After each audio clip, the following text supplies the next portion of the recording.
Okay, well, I'll switch gears.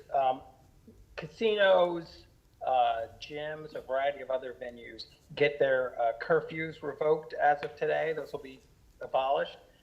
What, if anything, does that mean for the New York City economy? And what are your thoughts about it not applying to restaurants and bars? Well, I will express my concern, and let me let Dr. Choksi and Dr. Varma into this. Look, I think the concepts around time, and I'll speak as a layman, they can speak as the doctors, that the later you go, behavior can be affected.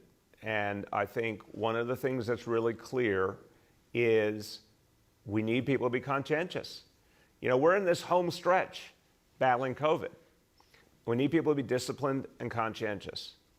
I think it's fair to say there's a variety of situations in which people are not as disciplined or conscientious, and I think when it gets later in the day, when they're more tired, certainly, you know, if they've had a drink or one thing or another, there's different realities. So I'm someone who thinks keeping some limits on is smart while we're in this final battle against COVID.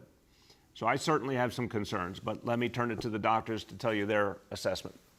I think you're right, Mr. Mayor. And, you know, as you've heard from us time and time again, this is the time for us to not abandon the things that have worked for us during the COVID-19 pandemic.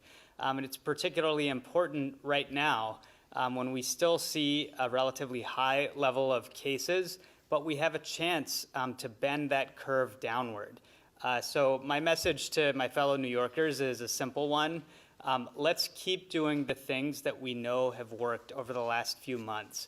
And let's take particular caution with those activities where it's harder to wear a mask consistently and properly, or where you may have lost some inhibitions because, you know, you've had a drink or two, or if you're in an environment where there's a lot of shouting or physical exertion, which we know also facilitates the spread of the virus. So now is the time for us to be smart so that we can finally turn the corner on this devastating pandemic. Thank you. Go ahead. Oh, I'm sorry. Dr. Varma, you want to add? Nothing else from me. Okay, go ahead. Last